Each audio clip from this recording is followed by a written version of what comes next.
بسم اللہ الرحمن الرحیم۔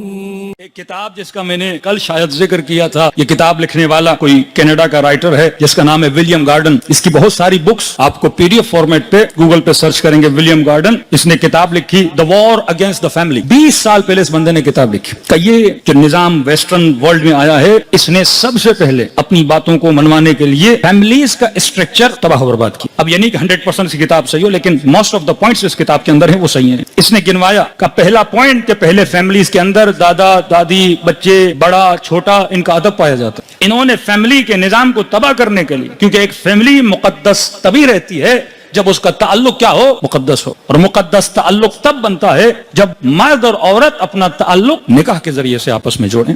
خفیہ تعلقات، چھپے ہوئے تعلقات، اس میں معاشرے کا کوئی خوف نہیں ہوتا، لیکن جب ایک نکاح ہوتا ہے، امام بارگاہ ہو یا کسی ہال میں ہو، کہیں پر بھی ہو، 10 لوگ شرکت کرتے ہیں، پوری دنیا کو پتا چلتا ہے یہ مرد اور عورت آپس میں کیا ہو گئے ہیں، محرم ہو گئے۔ کہ انہوں نے سب سے پہلے شرعی شادیوں کو معاشرے میں ختم کرنا شروع کر دیا۔ ایسے ایسے قوانین بنائے کہ بندہ 10 بار سوچے کہ میں شادی کروں کہ نہ کروں۔ اس کے بجائے کہ رشتے ازدواج کو آسان کیا جائے جوان نسل کے لیے، انہوں نے اتنا مشکل کر دیا کہ اب ٹی وی میں دیکھتے ہیں مہنگی مہنگی شادیاں، تب ظاہر ہے ایسی شادیوں کو دیکھ کے وہ جوان خاتون، وہ جوان مرد یا جوان بچہ ہو، اس کے دل میں کیا پیدا ہوگا، خواہش پیدا ہوگی کہ اب میں بھی چاہتا ہوں کہ میری شادی ایسی ہو، اتنا بڑا جہیز ہو، اتنا بڑا فنکشن ہو، اتنے بڑے فوٹوگرافر ہوں۔ اب اس کے اندر کیا پیدا ہوتی جا رہی، خواہشیں پیدا ہوتی جا رہی ہیں نا۔ اب اس کو والد کہ بیٹا مسجد میں نکاح ہو جائے گا، اس کے بعد گھر چلے جانا، اتنے پیسے اپنی زندگی پہ لگانا، ایک آدھی گاڑی لے لینا، اپنے کاروبار پہ لگا دینا، لیکن نہیں، اس نے دکھانا ہے اپنے دوستوں کو۔ سوشل میڈیا کا زمانہ کہ بندہ کھانا بھی کھائے تو فوٹو لے، بندہ گھومنے بھی جائے تو فوٹو لے، پھر کہ مولانا اولادیں بیمار ہو گئی، نظر لگ گئی، یہ ہو گیا۔ اسلام میں منع ہے تبرج جاہلی، اسلام میں منع ہے ریاکاری۔ کسی مومن نے کہا مولانا ہم تو فوٹو نہیں لیتے، لیکن اپنی بیگم سے بڑے پریشان، مطلب ٹیبل پہ کھانے کو ہاتھ نہیں لگانے دیتی، پہلے کہتی ہیں فوٹو نکالنا ہے اور ہم نے انسٹاگرام پہ یا مختلف پوسٹ پہ فوٹو کو ڈالنا ہے۔ یہ فکر غلط ہے۔ معاشرے میں ہر چیز کو دکھانا، گھر کی 4 دیواریوں کو ہر بندے کے لیے کھول دینا۔ جوان غمگین ہے، پوسٹ ڈالتا ہے میں غمگین ہوں۔ معصوم فرماتے ہیں اپنی عزت کا خیال کر، عزت نفس۔ کربلا ہمیں عزت سکھاتی ہے، سیلف ریسپیکٹ۔ مولا فرماتے ہیں اپنے دل کا حال ہر کسی کو نہ بتایا کر، اپنا غم ہر کسی کو نہ بتایا کر۔ رشتوں میں درار پیدا ہو گئی، بزنس میں نقصان ہوا، کوئی بھی مسئلہ ہے، گھر کے اندر جھگڑا ہو گیا، یہ ہر کسی کے سامنے اپنے دل کا سفرہ نہ کھولا کر۔ 4 لوگوں کو بات بتاؤ گے، کوئی تمہارے مسئلے کا سولوشن تو تمہیں دے نہیں سکتا، بیٹھ کے باتیں سنیں گے، اس کے بعد کس کے پیچھے باتیں بنائیں گے، تمہارے پیچھے باتیں بنائیں گے۔ فرمایا منع ہے سختی سے، معصوم فرماتے ہیں اپنے نفس کو کسی کے سامنے ذلیل نہ کیا کر، اپنی پریشانیاں بتا کر، اپنے گھر کے پرابلمز بتا کر، یہاں تک کہ اپنے عیب، اپنی برائیاں، اپنے گناہ اپنے دوست کے ساتھ بھی ذکر نہ کیا کر، کہ خدا سخت ناراض ہوتا ہے۔ اللہ کی بات آتی ہے جب میں ستار العیوب ہوں، تمہارے گناہوں کو چھپاتا ہوں، تو تو کیوں اپنے گناہوں کو لوگوں کو بتاتا ہے؟ گناہ تمہارا تب تک چھپا رہے گا جب تک تم نے لوگوں کو چھپا کے رکھا ہے۔ فرمایا وہ راز کیسا جو کسی کو بتا دو۔ بڑا فارسی کا پیارا جملہ ہے کہ عارف سر میدہد سر نمیدہد، جو مقام معرفت پر ہے وہ سر تو کٹا دیتا ہے پر اپنا راز کبھی لوگوں کو بتاتا نہیں ہے۔ اپنے رازوں کو رب کے سامنے رکھا کر۔ تو پہلی چیز جو اہل بیت علیہ الصلوۃ والسلام سکھاتے ہیں وہ اپنے وجود کی عزت کا خیال رکھنا۔ انہوں نے فیملیز کو تباہ کرنے کے، تباہ و برباد کرنے کے لیے یہ رشتوں کو، شادی کو اتنا مشکل بنا دیا۔ اب یہ جوان مجبور ہے کیا کرنے کے لیے؟ گناہ کرنے کے لیے، جس کو بولتے ہیں وائٹ میرجز۔ یہ مختلف مسلمان ملکوں میں نوجوان گیا کوئی فلیٹ لے لیا، آج آپ ڈیفینس کی طرف، کلفٹن کی طرف جائیں گے، سینکڑوں ایسی بچیاں ہیں، سینکڑوں ایسے جوان ہیں جو تک و تنہا رہ رہے ہیں، اپنے کرائے پہ فلیٹس لے لیے ہیں والدین کو چھوڑ کے، اور وہیں پہ کانسیپٹ آف گرل فرینڈ اور بوائے فرینڈ، اسلام میں یہ کانسیپٹ ہے ہی نہیں۔ آج کتنی آسانی سے اب سوشل چھوٹے چھوٹے کلپس دیکھتے ہیں، یہ نوجوان بناتے ہیں، مطلب یہ لفظ اتنا کامن ہو چکا کہ یہ میری گرل فرینڈ ہے، وہ کہ میرے بوائے فرینڈ ہے۔ فیملیز کے اندر یہ چیز آ گئی، کیونکہ آج جب اپنی بچیوں کو کو ایجوکیشن میں بھیجو گے، مسئلہ یہ ہے کہ آپ یہ چاہتے ہو کہ آپ بچے کو پانی میں بھی بھیجو لیکن اس کا بدن گیلا نہ ہو، امپاسبل ہے۔ اسلام قاعدہ بتاتا ہے، قانون بتاتا ہے۔ اگر قاعدے قانون پہ عمل کیا بچو گے، اگر قاعدے قانون پہ عمل نہ کیا، بڑے سے بڑے مجتہد بھی ہو، بڑے سے بڑے آیت اللہ بھی ہو، بچنے کا کوئی امکان نہیں ہے۔ قانون محرم اور نامحرم، قانون مکس گیدرنگ حرام ہے اسلام میں۔ کیا مولانا کزن ہیں، خالہ زاد ہیں، چچا زاد ہیں، مامو زاد ہیں، اپنی جگہ، لیکن جب کوئی نامحرم ہے ہاتھ ملانا، جب کوئی نامحرم ہے بالغ ہونے کے بعد اپنے بالوں کو ظاہر کرنا، اسلام میں حرام ہے۔ فرمایا اپنی لمٹس کو، اپنے اسپیس کو رکھو. یہ نہیں کہ بد اخلاقی پہ اتر آؤ, یہ نہیں کہ قطع رحم پہ اتر آؤ. سلام دو اپنی جگہ پہ, لیکن فرمایا نامحرم سے زیادہ بات کرنا ان تعلقات کا. اگر اس قانون کو توڑو گے تو گناہ میں پڑو گے. یہ 100% ہے, یہ ہو ہی نہیں سکتا کہ گناہ میں نہ پڑو. اگر بچی کو کسی کو ایجوکیشن میں بھیج رہے ہو, تم نے اللہ کا قانون توڑا ہے, مولانا مجبوری ہے کیا کریں, اس پہ قانون توڑا ہے. اگر اس قانون کو توڑو گے, پیچھے سے تربیت پہ نہیں ہے, باپ صبح سے شام تک بزنس کے پیچھے, ماں صبح سے شام تک یا کچن میں یا ڈراموں میں, اب اولاد کی تربیت کون کرے گا؟ اولاد کو دے دیا ہم نے اسکولز کے حوالے, اولاد کو دے دیا غلط ٹیچرز کے حوالے, اولاد کو دے دیا غلط دوستوں کے حوالے. اب یہ دوست ہے, کبھی اسی کا برتھ ڈے, کبھی اسی کی پارٹی, کبھی یہاں وہاں. اب ظاہر ہے بندہ ملے گا تو چار باتیں ہوتی ہیں, سوشل سرکل بنتا ہے, پھر دوستیاں بنتی ہیں, پھر انہی کو پسند کر لیا, ماں باپ کی نہیں سن رہی, اب کسی بھی صورت میں کہتی ہیں شادی کرو یا خود کو مار دوں گی. میں نے کہا اب تو سمجھانا دور ہے. دل ایک بار گرفتار ہو گیا, بڑے سے بڑا حکیم بھی اس کا علاج نہیں کر سکتا. جب آگ اس کے وجود کو لگ گئی, اب اس آگ کو کوئی بجھا نہیں. علاج پہلے ہے, کینسر ہو گیا اب کیا کرو گے؟ پرہیز پہلے ہے. اگر پرہیز نہیں کیا, آپ نے زہر کھا لیا, اب لاکھ حکیموں کے پاس جاؤ, حکیم صاحب میں نے زہر کھا لیا ہے, اب کوئی دوا دیجیے, اب وہ معجزہ ہو سکتا ہے, اس کے علاوہ کچھ بھی نہیں ہے. یا خوف خدا اتنا زیادہ ہو کہ وہ چیز چھوٹ جائے. محبت اتنا خطرناک معاملہ ہے, تبھی فرمایا کیونکہ اللہ انسان کی نیچر کو جانتا ہے. اس نیچر کو جانتے ہوئے جس طرح 2+2 4 ہوتا ہے, اسی طرح خدا نے قانون بنائے ہیں, قرآن نے قوانین بتائے ہیں. جب تک آپ ان قوانین پہ نہیں چلو گے, آپ کی زندگی کبھی بچ نہیں سکتی. اب ان کو پتا تھا یونیورسٹیز ایسی بناؤ, ایجوکیشن سسٹم ایسا بناؤ کہ نوجوان نسل, پھر انٹرنیٹ, پھر مختلف دوستیاں, اپروچ اتنی گناہ کی عادات. اب حلال اگر جوان کرنا چاہے تو شادی مشکل, خرچے اتنے, مسائل اتنے, والدین کی سختیاں اتنی کہ مولانا بیٹی ابھی بیچلر کر رہی ہے, ابھی شادی نہیں کرا سکتے. مولانا بیٹی ابھی ماسٹر کر رہی ہے, شادی نہیں کرا سکتے. پھر جب ماسٹر کر لیتی ہے, پھر گھر میں رشتے بھی نہیں آتے. پھر وہ لڑکی کہتی ہے خدا میرے ماں باپ پر جو کرنا ہے کرے. آج میری ایک خاتون رو رہی تھی کہ باپ نے کہا میں نے آپ کو پڑھانا ہے, بیچلر پڑھا دی, ماسٹر پڑھا دی, کہ مولانا اب گھر میں رشتہ ہی نہیں آتا. جو ایج خدا نے رشتے کی رکھی ہے, جب انسان عواطف ایموشنز کے اعتبار سے اپنے ہائی پہ ہوتا ہے, اس وقت خدا نے کہا اس کی کیا کرواؤ, شادی کرواؤ.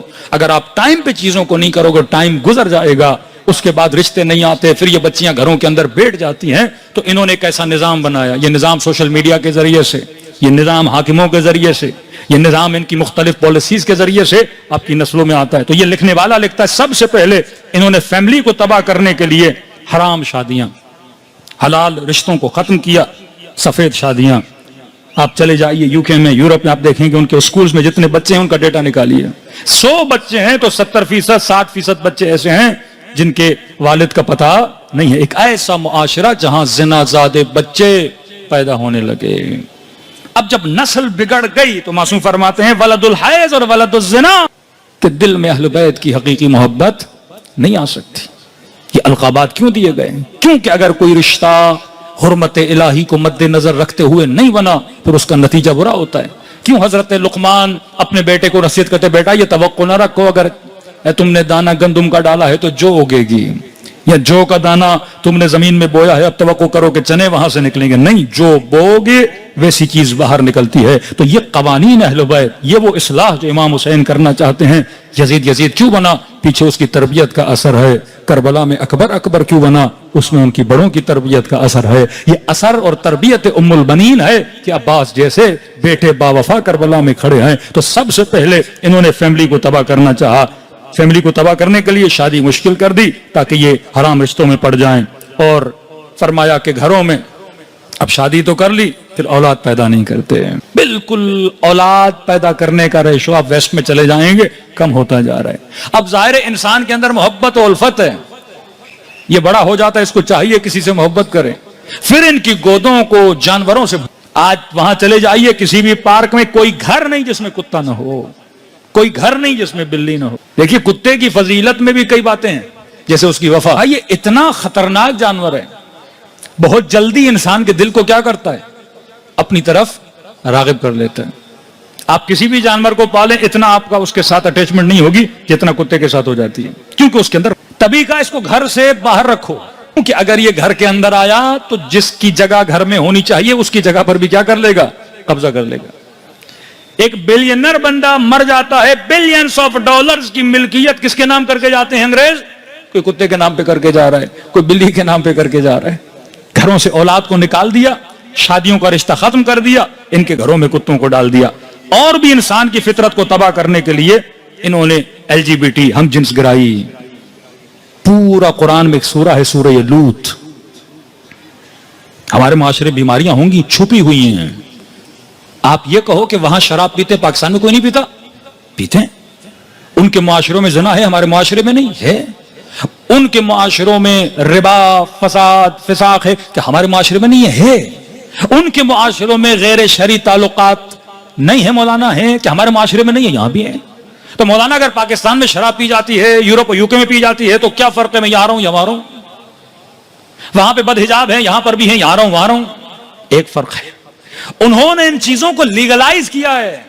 امام حسین بتاتے ہیں میرے خروج کی 4 وجوہات ہیں. وجہ فرماتے ہیں معالم الاسلام میں حسین اس لیے خروج کر رہا ہوں کہ جو اسلام کا علم ہے جو اسلام کی حرمت ہے جو اسلام کی نشانیاں ہیں وہ معاشرے سے ختم ہوتی جا رہی ہیں. مسلم معاشرے میں اسلام کی نشانی مسجد, اسلام کی نشانی حجاب, اسلام کی نشانی عیدوں کو منانا, قربانی کا کرنا, یہ نشانیاں ہیں. جلوس آپ نکالتے ہو, یہ ایک شیعہ سولجر بازار میں اگر شیعہ رہتے ہیں تو یہاں مجلس ہوگی, یہاں پہ نوحہ ہوگا, یہاں پہ جلوس نکلے گا. یہ نشانی ہے کہ یہ معاشرہ شیعہ معاشرہ ہے. کسی کرسچن کے معاشرے میں جاؤ گے وہاں پہ ان کے کلیسا اور چرچ کی گھنٹی نظر آئے گی. کسی ہندو معاشرے میں جاؤ گے وہاں پہ مندر نظر آئے گا, پرساد نظر آئے گا.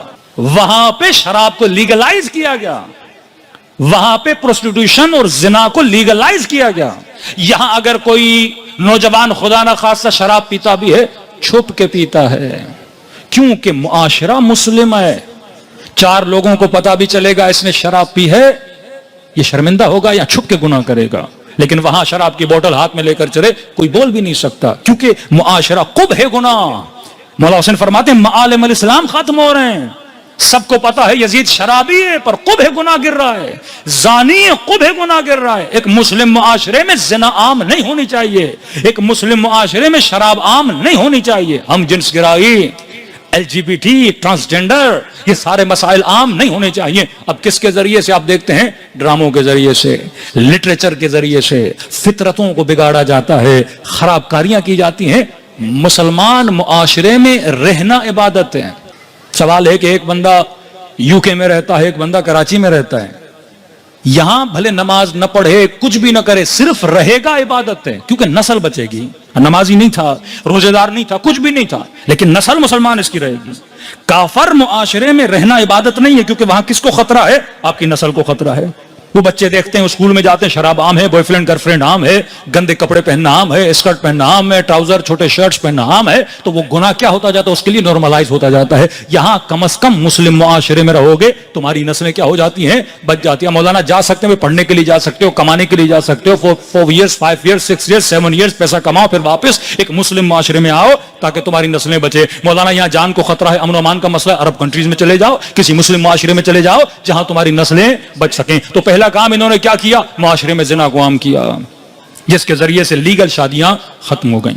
اب وہاں پہ کوئی لیگل شادی کرے, علمان الحفیظ, قوانین اتنے سخت. آپ نے محنت کر کے کروڑوں کمائے, کل بیوی نے کہا میں نے آپ کے ساتھ نہیں رہنا. آپ نے جتنا کمایا سارا آدھا کس کو مل جائے گا؟ بیوی کو مل جائے گا. بغیر محنت کیے وہ خاتون کیا بن گئی؟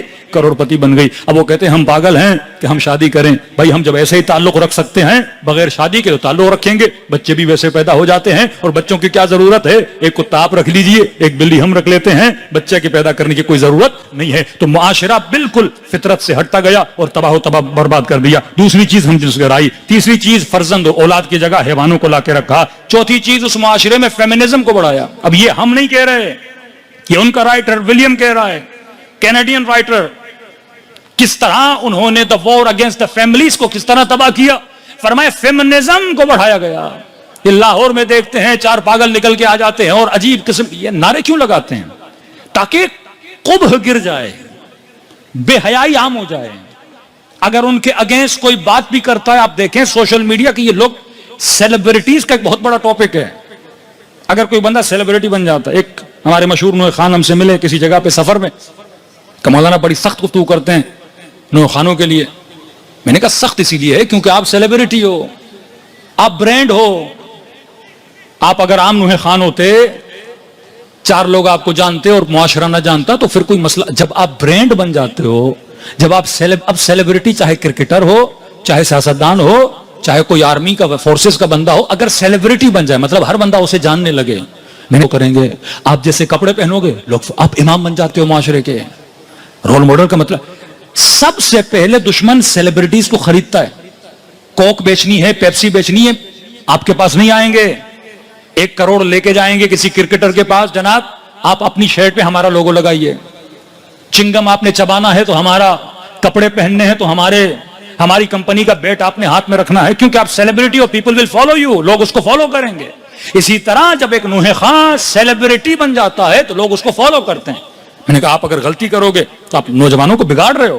آپ کا لباس, آپ کے بال, آپ کے سٹائل, آپ کا بولنا, آپ کا کردار, آپ کی رفتار ایسا ہونا چاہیے کہ لوگوں کو فیل ہو کہ کس کے ماننے والے ہو, اہل بیت علیہ الصلوۃ والسلام. میں اکثر نوجوانوں کو جس نوح خان کی مثال دیتا ہوں, محمد رسول ایران کا بہت پیارا نوح خان ہے. آپ دیکھیں نوح پڑتا ہے, چہرے سے غم, بال دیکھو بکھرے ہوئے. اب ایک میک اپ ہوتا ہے خود کو خوبصورت کرنے کے لیے, ایک میک اپ ہوتا ہے ایام عزا اور عزا کو اپنے چہرے پہ عیاں کرنے کے لیے. کہ امام رضا فرماتے ہیں نا, سر پہ خاک, گریباں چاک, سر سے امامہ اترا ہوا, پاؤں میں جوتیاں نہیں, وابن الشبیب دیکھ. ہر دیکھنے والا, امام نے ایک ایسا حلیہ بنایا کہ ہر دیکھنے والا پوچھ رہا تھا فرزند رسول کیا ہوا.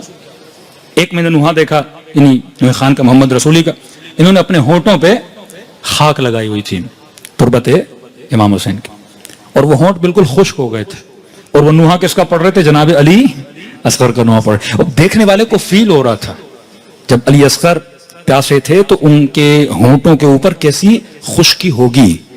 اپنی ذات کو نمایاں نہیں کر رہا, وہ عزاء امام حسین کو کیا کر رہا ہے, نمایاں کر رہا ہے. یہاں ہیں کئی نوجوان, نوح خان, احمد رضا ناصری ماشاءاللہ بڑی شاعری کا انتخاب اچھا کرتے ہیں, کئی ایسے نوح خان ہیں دوسرے بھی جو واقعا دقت کے ساتھ نوحیں پڑھتے ہیں کہ ہم نے خط دینی ہے, ہم نے لوگوں کو ایک جگہ سے اٹھا کے ان کی فکر کو دوسری جگہ پہ لے کر جانا ہے. رہبر معظم فرماتے ہیں تمہارے نوحوں میں عرفان ہونا چاہیے, تمہاری تقاریر میں عرفان. عرفان کا مطلب کلام معصومین بتاؤ اور لوگوں کو عبور کرواؤ.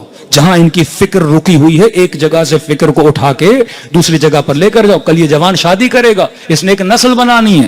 یہ خاتون جو مجلس میں آ کر بیٹھی, اس نے ماں بننا ہے, اس نے ایک بیٹی کی تربیت کرنی ہے. یہ باپ جو باہر کمانے جا رہا ہے, اس نے رزق حلال اپنے بچوں کے شکم میں ڈالنا ہے, ایک ایسی روزی اپنے بچوں کے شکم میں ڈالنی ہے کہ یہ بچے معیار بن سکیں.